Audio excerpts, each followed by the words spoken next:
Assalamualaikum warahmatullahi wabarakatuh. Alhamdulillahi rabbil alamin. Wabihi nasta'inu ala umurid dunia waddin. Wassalatu wassalamu ala asyrafil mursalin Sayyidina wa maulana Muhammad wa ala alihi wa sahbihi ajma'in. Amma ba'du. Faqad qala an-nabiyyu sallallahu alaihi wasallam, istahyu minallahi haqqal haya. Qalu ya nabiyallah, innana lanastahyi walhamdulillah. Qala laisa dzalika, walakin al-istihya'u minallahi haqqal haya an tahfazar ra'sa wa ma wa'a. Rasulullah sallallahu alaihi wasallam di tengah sahabatnya, tiba-tiba beliau bersabda, istahyu minallahi haqqal haya. Wahai sahabatku, malulah kalian semua kepada Allah dengan sebenar-benarnya malu. Sontak sahabat menjawab, qalu ya Nabi Allah, innana lanastahyi walhamdulillah. Kami sahabatmu ya Nabi Allah sesungguhnya telah melakukan itu, malu kepada Allah dengan sebenar-benarnya malu. Walhamdulillah. Qala Rasulullah sallallahu alaihi wasallam menimpali mereka, laisa dzalika, wahai sahabatku, malu yang kalian maksud tidak seperti apa yang kumaksud. Walakinil istihya'u minallahi haqqal haya. Akan tetapi malu yang kumaksud dengan sebenar-benarnya malu adalah an tahfazar ra'sa wa ma wa'a. Memelihara kepala dengan segala apa yang ada padanya. Ini yang pertama. Apa hikmahnya Rasulullah sallallahu alaihi wasallam meletakkan kepala menjadi utama? Pemirsa yang dirahmati Allah, mari kita lihat, paling tidak ada dua dalil. Dalil di lapangan. Di manakah letaknya malu itu? Ternyata di keterangan Rasulullah atau di sabda Rasulullah ini, itu letaknya di kepala. Al-haya'u indar ra'si, kata Rasulullah. Malu itu adanya di kepala. Mari kita lihat di dalam kehidupan keseharian, di dalam perjalanan dakwah. Setiap mubalik itu beda-beda pengalaman lapangannya. Pernah saya ingat, saya diundang untuk ceramah di satu daerah yang tidak terlalu jauh dari Makassar. Saya pikir kita kembali memang setelah selesai ceramah. Ternyata mobil nanti subuh baru ada. Sehingga kita, beberapa orang kami itu diundanglah oleh kepala kampung untuk di rumahnya. Sampai di rumahnya kita disuguhi berbagai macam makanan, minuman. Saya menguap-menguap, dilihat oleh kepala kampung. Ustaz, ngantuk ya? Saya bilang, iya Ustaz, begini, kita tidur di kamar karena ini subuh baru ada mobil yang akan menjemput. Tapi sebelumnya kita ke depan dulu. Di depan, di situ ada ceret Mekah, ceret kuning. Lalu di situ ada lubang 10 kali 20 cm. Saya diberitahu bahwa Ustaz, kalau kita mau buang air kecil di situ. Kalau nanti juga mau berwudu di situ. Baru saya diantar ke kamar untuk tidur. Setelah subuh bangun. Saya manfaatkan fasilitas yang diberikan kepada saya seperti apa yang disebut tadi. Selesai salat subuh, mules perut ini.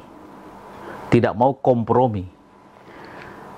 Saya tanyalah kepada sahibul bait, bilang ada WC di rumah Pak. Dia bilang tidak ada Ustaz, WC di belakang. Saya bilang jauh tidak, dia bilang tidak Ustaz, 6 sampai 70 meter. Kaget juga saya. Sementara bambu ketemu daunnya, kita bisa bayangkan gelapnya di bawah. Saya tahan saja. Puncak sudah tidak bisa lagi kompromi. Saya telusuri sebagaimana petunjuknya. Sampai di bawah, saya dengar air mendesis. Saya pikir alhamdulillah air sudah ada. Ternyata memang itu sungai bebatuan yang jernih airnya, mendesis. Kemudian saya dari atas, di bawah itu sudah ada 11 orang yang duduk menghadap ke sungai. Untuk apa? Mereka buang air dan mereka pakai sarung besar. Semua sarungnya itu diangkat ke kepalanya. Ya, kita bisa bayangkan, kepalanya tidak kelihatan, tapi yang lainnya kelihatan. Dua-dua ini sesungguhnya adalah memalukan. Tapi dia lebih bagus tutup kepalanya daripada yang satu itu. Saya balik tidak bisa buang air. Hilang itu yang tadi, yang seharusnya dibuang, hilang. Tidak lagi mau buang air besar. Teringatlah saya sama hadis Rasulullah sallallahu alaihi wasallam, al-haya'u indar ra'si, malu itu di kepala. Dia tutup kepalanya karena di situ letak malunya. Hal lain, kalau misalnya kita ketemu, biasa kita lihat di televisi, ada orang yang berhubungan dengan aparat keamanan, lalu digelandang, misalnya ke polsek atau ke aparat keamanan. Dia masih tutup kepalanya dengan koran, itu masih ada harapan. Kenapa? Karena masih ada urat malunya. Tapi ada orang yang kita ketemukan, memang sudah dia tutup kepalanya, malah dia tak kurihing, kata orang Banjar itu, tak muri-muri, seolah-olah senang dengan begitu. Ini orang yang memang sudah tidak ada urat malunya. Nah, ada apa di kepala? Di kepala itu, pemirsa yang dirahmati Allah, di situ ada mata, ada telinga, ada mulut, ada hidung. Seluruh ini seyogianya dimalukan. Oleh karena itu Luqmanul Hakim berpesan berat kepada anaknya.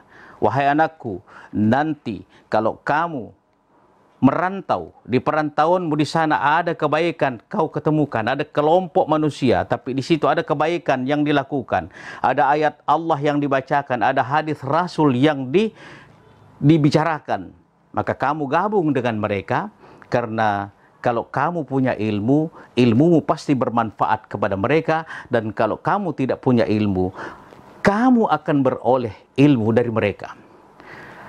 Akan tetapi seandainya sebaliknya, di sana tidak ada kebaikan, di sana tidak ada ayat-ayat Allah dibacakan, dibicarakan, tidak ada hadis Rasul yang diungkapkan, jangan pernah anakku bergabung dengan mereka, karena kalau kamu gabung dengan mereka, kamu punya ilmu, ilmu tidak bermanfaat kepada mereka, dan kamu boleh menjadi bagian daripada mereka. Ini yang pertama. Lalu yang kedua, watahfazal batna wa ma hawa, pelihara perut dengan segala apa yang diisikan. Allah Subhanahu wa taala berfirman di dalam Al-Qur'an, "Falyanzuril insanu ila ta'amihi." Hendaklah manusia itu menyeleksi apa yang menjadi konsumsinya. Yang dimakan halalan thayyibah, hendaklah yang halal. Karena di lain hadis Rasulullah sallallahu alaihi wasallam bersabda, kullu lahmin nabata min haramin fannaru aulabih. Setiap daging yang tumbuh dari yang tidak halal, maka api neraka bagiannya. Ini dalam riwayat Khalifah Abu Bakar As-Siddiq, itu di dalam riwayat.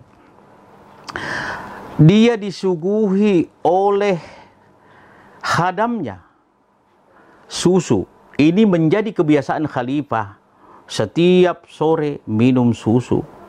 Satu sore dihidangkan susu oleh khadamnya. Maka Khalifah Abu Bakar meneguk, itu susu. Baru seteguk ada perasaan tidak seperti biasanya. Maka khadamnya pun dipanggil oleh Khalifah Abu Bakar.